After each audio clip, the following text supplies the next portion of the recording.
अपने बच्चों का पालन ऐसे करो कि आपके बच्चे अपने बच्चों को आपकी कहानी बड़े गर्व से सुनाएं। नमस्कार, मैं Vivek Bindra, founder and CEO बड़ा बिजनेस.com। आज बात करेंगे बच्चों को काबिल बनाने का सबसे बड़ा रहस्य। और वो क्या है सबसे बड़ा रहस्य? पेरेंटिंग की बात करेंगे। आज ऐसे टिप्स दूंगा, हिल जाएंगे। अभिमन्यु को चक्रव्यूह भेदने की सारी कला मां के गर्भ में ही सीखने का अवसर मिल गया था। प्रहलाद 5 साल से कम उम्र के अंदर सारे शास्त्र सीख गए थे। होलिका का दहन हो गया, लेकिन प्रहलाद का दहन नहीं हुआ। होलिका, जिसको आग में ना जलने का वरदान था, वो भी जल गई। पेरेंट्स, वो पहले, they are first looking glass of their children. So to be in your child's memory, बच्चों की मेमोरी में रहने के लिए आपको उनके जीवन में रहना पड़ेगा। सबसे पहले, कितने भी झगड़े हो माता पिता के आपस में निपटा देने चाहिए। पेरेंटिंग है, मदरिंग फादरिंग नहीं है। मदर अकेले, फादर अकेले नहीं, पेरेंटिंग दोनों चाहिए है। नुकसान बड़ा हो जाता है, वरना 1 साल तक बोलना और चलना सिखाते हो छोटे बच्चे को। आप 1 साल तक उसको बोलना चलना सिखाते हो, बोलो बोलो बेटा बोलो, सीखता है। और उसके बाद आगे कई साल तक आप उसको बोलते हो चुप बैठो चुप बैठो चुप बैठो चुप बैठो। बोलना भी बंद, चलना भी बंद, चुप बैठो चुप बैठो चुप बैठो। तो क्यों सिखाया 1 साल तक बोलो चलो, अब बोल रहे हो चुप बैठो। बच्चों को यह मत सिखाओ कि वो क्या सोचे, ये सिखाओ कि वो कैसे सोचे। Because a badly parented child is a lost child. परवरिश की परख जो होगी ना आपकी, वो इस बात से होगी कि बुढ़ापे में वो आपका कितना साथ देने वाले हैं। खराब परवरिश के कारण उसके सोशल स्किल वो खत्म हो जाते हैं, अनरिलायबल हो जाता है, अनस्टेबल, केयरलेस बच्चा होता है, आर्ग्यूमेंटेटिव होता है। आपका बच्चा रिजिड हो गया, जिद्दी है, रूड है, इनडिसिप्लिन्ड है, एंटी सोशल बिहेवियर हो रहा है, उसका अकेलापन महसूस करता है, कभी कभी पेसिमिस्टिक है, सेल्फ डिफीटिंग थॉट्स आते हैं, सीक्रेटिव है, बताता नहीं बातें अपनी, छुपाता है आपसे, सब कुछ छुपाता है, आपको दोस्त नहीं समझता, उसके अंदर फियर ऑफ फेलियर है। ये सब क्यों है? अगर आपकी पेरेंटिंग कमजोर है तो यही नुकसान होंगे। बच्चे बड़ों की बात सुनने में अच्छे नहीं होते, वो बड़ों को कॉपी करने में ज्यादा अच्छे होते हैं। भगवद गीता में कृष्ण ने कहा है, यद यद आचरति श्रेष्ठ तत्तद एव तरुजना। यद यद तत्तद, जैसा जैसा वैसा वैसा। मेरी बात समझिएगा, जैसा जैसा फादर कहेगा वैसा वैसा बच्चा नहीं करेगा, पर जैसा जैसा फादर करेगा वैसा वैसा बच्चा अपने आप करेगा। क्या मतलब हुआ? अगर आप बोलोगे तो नहीं मानेगा, आप करोगे तो अपने आप करेगा। इसका मतलब बच्चे कॉपी करना जानते, सुनना नहीं जानते। आप उन्हें इंस्ट्रक्शन मत दो, इंस्पिरेशन क्रिएट करो, वो अपने आप करेंगे। जैसा जैसा लीडर कहेगा वैसा वैसा फॉलोअर नहीं करेगा, लेकिन जैसा जैसा लीडर करेगा वैसा वैसा फॉलोअर अपने आप करेगा। और यही माता पिता और बच्चों के साथ भी होता है। एक बात समझिए कि greatest mark of parent is how they treat their child when no one is looking. जब कोई नहीं देख रहा हो, आप अपने बच्चों को कैसे डील करते हैं। 3 F याद रखिएगा। फर्म रहिए बच्चों के साथ, जो काम की बात है उस पर टिके रहिए। फेयर रहिए, जबरदस्ती सजा मत दीजिए। और फ्रेंडली भी रहिए, ताकि कभी सजा देनी भी पड़ जाए तो मित्रवत व्यवहार बना रहे आपका उसके साथ में। टेक्निकली ना 4 प्रकार के माता पिता होते हैं, मेरी बात को समझना। एक होते हैं अथॉरिटेरियन, जैसा बोला वैसा कर, जितना बोला उतना कर, ये अथॉरिटी है। एक होता है डेमोक्रेटिक, मिल बांट करके बात करते हैं, बच्चों की सुनते हैं। पहले के ज़माने में अथॉरिटेरियन चलता था, आजकल डेमोक्रेटिक ज़्यादा ठीक रहता है। डेमोक्रेटिक मतलब बच्चों को इन्वॉल्व करें, उनको इन्फॉर्म ना करें, बच्चों के साथ मिलकर चर्चा करें, उनके साथ समय बिताएं, उनकी भी सुने, अपनी भी सुनाएं। और एक होते हैं परमिसिव, तेरा जो मन करता है कर ले, उसको जो चाहिए उसको दिला दिया, उसको जैसा गिफ्ट चाहिए उसको वैसा दे दिया, जो गाड़ी बाइक मांगता तुरंत दे दिया, जो मोबाइल चाहिए तुरंत दे दिया। परमिसिव, कोई मतलब ही नहीं है। लेकिन इससे भी ज़्यादा खराब है नेग्लेक्टफुल, अनइन्वॉल्व। वो क्या है? बच्चा क्या कर रहा है, किससे दोस्ती कर रहा है, किसके साथ उठता बैठता है, कोई जानकारी नहीं है। कंप्लीटली नेग्लेक्ट कर रहे हैं। आप कौन है? अथॉरिटेरियन है, जितना बोला उतना कर। डेमोक्रेटिक है, मिल बांट के रिश्ता बनाते हैं। परमिसिव है, जो करना है कर। नेग्लेक्टफुल, पता ही नहीं है कि क्या कर रहा है वो। तो 4 में से सबसे अच्छा है डेमोक्रेटिक पेरेंट होना। बिकॉज आप नहीं तो बच्चा बर्बाद हो जाता है, वो झूठ बोलना शुरू कर देता है। और अगर वो ज्यादा झूठ बोल रहा है, इसका मतलब आपने बहुत रिएक्ट किया था उसकी पुरानी गलतियों के ऊपर, और फिर वो सीक्रेटिव हो जाता है और अपनी बातें नहीं बताता। मैदान में हारा हुआ इंसान तो जीत सकता है, लेकिन मन से हारा हुआ इंसान कभी नहीं जीत सकता। तो मन से ना हारे बच्चा। अब सुनिए पेरेंटिंग के असली टिप्स। पहला टिप, इनकरेज करिए अपने बच्चे को, वो बचपन से इनोवेटिव थॉट प्रोसेस बिल्ड करें। उसको ऐसे प्रश्न पूछिए कि वो इनोवेशन बिल्ड कर सके। दूसरा, उसके साथ बैठ के किताबें पढ़िए और अच्छे वीडियोस देखिए। ये नहीं उसको बता दिया, उसके साथ बैठिए, खुद भी पढ़िए, चर्चा करिए उसके साथ में। तीसरा, कुछ क्वेश्चनिंग का आपस में फॉर्मेट बिल्ड करिए, म्यूचुअल क्वेश्चनिंग, कुछ वो आपसे पूछे, कुछ आप उससे पूछो, और खास तौर से आप उससे पूछो, वो आंसर करे, ज़्यादा बोलेगा, रिलेशनशिप बनेगा। प्ले विद योर चाइल्ड, उसके साथ खेलिए, फ्रेंडशिप इज द की। उसकी दोस्ती हो गई तो आपसे कभी मन नहीं चुराएगा। अगला मेरा पॉइंट है बजटिंग। बच्चे को बजटिंग सिखाओ, उससे उसके इमोशनल रिक्वायरमेंट कम होगी, इंटेलेक्चुअल कैपेबिलिटी बढ़ेगी। बजटिंग का मतलब क्या हुआ, आप उसको बता सकते हो कि भाई तुम्हें 500 रुपया हफ्ता दूंगा, उदाहरण है, आप अपनी कैपेसिटी के हिसाब से डिसाइड कर लो। 500 रुपया हफ्ता मतलब 2000 रुपया महीना मिलेगा तुमको। अब तुम्हें कोई गेम खरीदनी है, कोई खिलौना खरीदना है, बहुत इच्छा कर रही है, लेकिन तुम्हारे बजट में नहीं आता, तो तुम एक महीना रुको, अगले महीने जब तुम्हारे पास 2000 की जगह 4000 हो जाएंगे तब खरीद लेना। अगर वो 6000 का है तो 3 महीना रुको, 3 महीने बाद खरीद लेना, पैसा इकट्ठा करो। इससे वो अपनी इमोशनल डिजायर्स को रेगुलेट करना सीख पाएगा। उसको बचपन से आपने थोड़ा थोड़ा फाइनेंस सिखा दिया, वो बचपन में ही कैलकुलेटर लेकर के समझने लग जाएगा, हिसाब लगाने लग जाएगा। उसको लर्निंग, स्पीकिंग, रीडिंग, राइटिंग, इसको बोलते हैं LSRW, इसकी प्रैक्टिस कराओ। अब कभी भी अगर कोई कहानी भी सुनानी हो बच्चों को, तो कहानी किसकी सुनाओ, कुछ हेल्दी फूड के बारे में, खाने की ईटिंग हैबिट्स के बारे में, या कुछ सक्सेस के बारे में कहानी सुनाइए। क्वेश्चन आंसर की टेक्निक बहुत काम आती है। उसको सिनेरियोज देकर के क्वेश्चंस करो कि अगर ऐसा हो तो क्या करना चाहिए, ऐसी परिस्थिति में क्या करना चाहिए, तो वो सोचेगा। जब वो अच्छा सोचेगा, उत्तर देगा आपको, तो अपने आप सफल होगा। उसको पैशन ओरिएंटेड कंटेंट दिखाओ। उसका वीडियो गेम खेलने का मन करता है, उसके अंदर देखो स्किल क्या है, उस स्किल के हिसाब के वीडियोस उसके साथ बैठ के देखो, उस स्किल के हिसाब के उसको स्किल की ट्रेनिंग भी दिलाओ। उसको अगर वो बाहर खेलने नहीं जा रहा है, अंदर केवल कंप्यूटर गेम पे लगा है, या केवल बाहर खेलने जा रहा है और कंप्यूटर पे बिल्कुल नहीं बैठता, इक्वल वेटेज दो। कंप्यूटर गेम्स से भी बच्चे का माइंड शार्प होता है, और बाहर भी खेलने जाए। यानी कि फिजिकल और इंटेलेक्चुअल दोनों कैपेबिलिटीज उसकी बिल्ड करनी जरूरी है। आप उसको अलग अलग सिनेरियो के जब क्वेश्चंस करते हो ना, तो उसमें रिस्क और फेलियर को भी थोड़ा थोड़ा आने दो उसकी लाइफ में। थोड़ा स्मॉल रिस्क, स्मॉल फेलियर आने दो, तभी बाउंस बैक करना सीखेगा। उससे वो प्रॉब्लम सॉल्व करनी सीखेगा, और problem solving is a game changer. मेरा एक इंपॉर्टेंट सजेशन है, अपने बच्चे के साथ में मोटिवेशनल कंटेंट बैठ करके कंज्यूम करें, यानी इससे उसका कैन डू एटीट्यूड बढ़ेगा। मैं भी कर सकता हूं। मोटिवेशनल कंटेंट के लिए जो भी अच्छे वीडियोस हैं, केवल मैं मेरे वीडियोस नहीं बोलता हूं, कई प्रकार की इंस्पिरेशनल स्टोरी बेस्ड वीडियोस आते हैं, कई एनिमेटेड वीडियोस होते हैं। उसके साथ बैठो, देखो, उससे पूछो आपने क्या सीखा, फिर आप बताओ आपने खुद क्या सीखा, फिर वो बताए उसने क्या सीखा। तो इससे उसके अंदर कैन डू एटीट्यूड बिल्ड होगा, और हो सके तो थोड़ा ऑर्गेनाइज करने में उसकी मदद करो। उसके साथ बैठ करके देखो, अपने आप बच्चा ऑर्गेनाइज कभी नहीं होगा। बेड लगाना तो आप मत लगाएं, अगर आप माँ हैं, बच्चे को साथ में लगाएं कि हम दोनों मिलके आज बेड लगाएंगे, हम दोनों मिलके आज अलमारी सेट करेंगे, हम दोनों मिलके आज वॉशरूम साफ करेंगे, हम दोनों मिलकर के आज अपनी स्टेशनरी को ऑर्गेनाइज करेंगे, हम दोनों मिलकर के आज किताबों के कवर चढ़ाएंगे। और उसके बाद धीरे धीरे आप उसको बोले अब तुम करके दिखाओ, पहले आप करो और वो करे साथ में, फिर उसके बाद उसको बोलो अब तुम अकेले करके दिखाओ मुझको। उसकी थॉट प्रोसेस अगर बिल्ड होना शुरू हो जाए तो उसको प्रेज करो, तारीफ करो। उसको कभी कोई स्टोरी सुनानी हो तो ग्रोथ माइंडसेट की स्टोरी सुनाओ। आपको उसकी तारीफ करनी, actions that are appreciated they get repeated. तो जिस एक्शन पे आप उसको अप्रिशिएट करेंगे, उस एक्शन को बार बार लेगा। जिस व्यवहार पे दोगे पुरस्कार, उसी को तो वो दोहराएगा बार बार। और आप क्या करें, जब भी चर्चा करनी हो, गोल ओरिएंटेड चर्चा करो, फ्री फ्लो चर्चा नहीं होनी चाहिए। और क्या मजे हो रहे हैं, बस आप लगे ही हुए, इसके बाद कुछ भी बात किए जा रहे हैं। सोचिए मैं इसको कैसा बनाना चाहता हूं, उस सब्जेक्ट की कहानियों पे चर्चा करो, गोल ओरिएंटेड। हाँ, बच्चे को माइक्रो मैनेज मत करिएगा कभी भी। छोटी मोटी गलतियां करता है, करने दो, हर समय नहीं टोकना। आप पॉजिटिव साइड बिल्ड करिए, नेगेटिव साइड अपने आप चली जाएगी। नेगेटिव साइड को मना करोगे कभी नहीं जाएगी।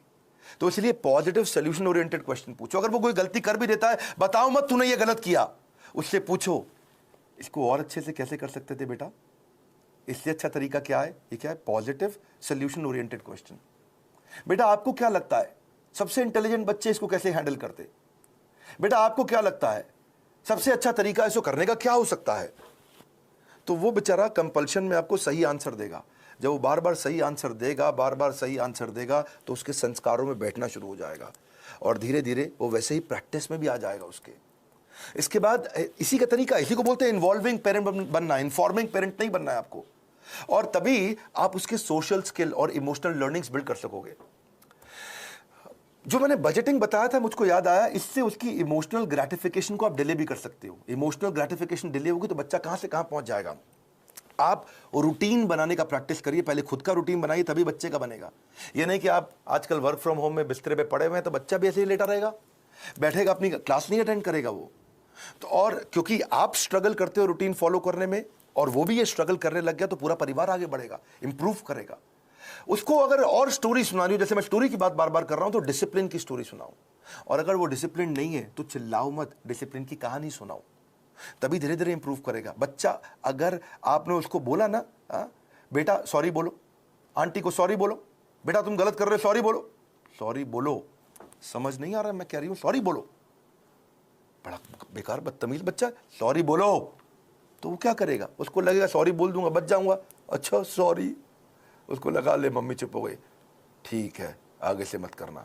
अब वो चला गया, उसको लगा देखो जल्दी बच के निकल गया मैं, सॉरी बोलो सॉरी बोलो सॉरी बोलो, कुछ नहीं होगा, सॉरी सोचो, सॉरी सोचो। डीलिंग ठीक नहीं करनी है, फीलिंग ठीक करनी है, कंटेंट ठीक नहीं करना है, इंटेंट ठीक करना है। फ्रूट्स बाद में मिलेंगे, पहले रूट्स चाहिए आपको। तो डिसिप्लिन की स्टोरी सुनाइए उसको, ताकि वो थॉट प्रोसेस बिल्ड हो जाए। पब्लिक में उसकी बेइज्जती कभी मत करो, आपको पब्लिक में उसकी तारीफ करो, बेइज्जती कभी करनी है, या बेइज्जती मतलब थोड़ा करेक्शन भी देना है तो प्राइवेट में करो, अकेले में करो। क्योंकि कंपेयर, कंप्लेन, क्रिटिसाइज ये कैंसर है, रिकॉग्नाइज, रिफॉर्म, रेक्टिफाई यही उसको ग्रोथ देगा। बात समझिए कि आप उसका नेचर बदल ही नहीं सकते, आपको नेचर बिल्ड करना है, नेचर बदलना नहीं है, नेचर डेवलप करना है आपको। कभी परेशान हो तो उसको हग करो, उसको पॉजिटिव टच दो अपना, तभी बात बनेगी आपकी। उसको नए नए प्रकार के स्किल सेट सिखाओ। आजकल तो कोडिंग बचपन से बच्चों को सिखा रहे हैं, 5 साल का बच्चा भी आजकल मोबाइल ऐप बनाने की तैयारी कर रहा है। Code academy, white hat junior, code monkey, code Avengers, ये बहुत सारी अपॉर्चुनिटीज है जहां से आप बच्चे को कोडिंग सिखा सकते हैं। उसकी सेल्फ एस्टीम की बकेट को आप भर पाओगे इससे। एक्चुअली सेल्फ एस्टीम से याद आया, एक होता है इमोशनल कप। हर बच्चे का एक इमोशनल कप होता है, इसको ऐसे समझो। जिस बच्चे का इमोशनल कप खाली हो जाता है वो बच्चा बहुत गलत डायरेक्शन में जाता है, जिसका इमोशनल कप भरा होता है वो हाई सेल्फ एस्टीम के साथ ठीक आगे चलता है। इसके लिए आपको love, affection, sense of security और अटेंशन देना पड़ेगा, उसका इमोशनल कप भरा रहे। अगर आपने उसके साथ खेले, फ्रेंडशिप किया, क्वालिटी टाइम दिया और प्रेम किया, उसको प्रेज किया, अप्रिशिएट किया, उसका कप भरा रहेगा। लेकिन अगर आप उसको पब्लिक में बेइज्जती किया, क्रिटिसाइज किया, एब्यूज किया, निगलेक्ट किया, उसका ह्यूमिलिएशन किया, उसको पनिशमेंट दिया बिना किसी रीजन के, वो अकेलापन महसूस करता है, फेलियर महसूस करता है, रिजेक्टेड महसूस करता है, उसका इमोशनल कप खाली हो जाएगा बिल्कुल। और फिर वो इमोशनल कप भरने के लिए कहीं बाहर जाएगा, किसी और के पास जाएगा, गलत दोस्तों के पास जाएगा, गलत जगह पे जाएगा, गलत वेबसाइट्स खोलेगा, वो लोगों से अपने इमोशनल कप को भरने के लिए खींचेगा तरीके, मिसबिहेव करेगा अटेंशन गेन करने के लिए, मैनिपुलेट करेगा, जेलसी हो जाएगी उसको दूसरों को देख के। आइसबर्ग देखा है आपने? आइसबर्ग को समझो आप, इससे समझ आएगी आपको बात। आइसबर्ग होता है वो बर्फ की चट्टान जो समुद्र के अंदर होती है, लेकिन 10% दिखती है, 90% पानी के नीचे होती है। आइसबर्ग में पानी के नीचे बहुत बर्फ है, वो दिखती नहीं है, दिखती 10% है, खाली ऊपर ऊपर। बच्चों की जिंदगी भी ऐसी आइसबर्ग के जैसी है। अगर उनका एंगर, उनका स्क्रीमिंग, वो चिल्ला रहा है, वो कोई बात छुपा रहा है, वो वायलेंट हो गया है, अग्रेसिव हो गया है, वो रो रहा है, ये खाली 10% ऊपर दिख रहा है, इसके नीचे 90% बहुत कुछ था।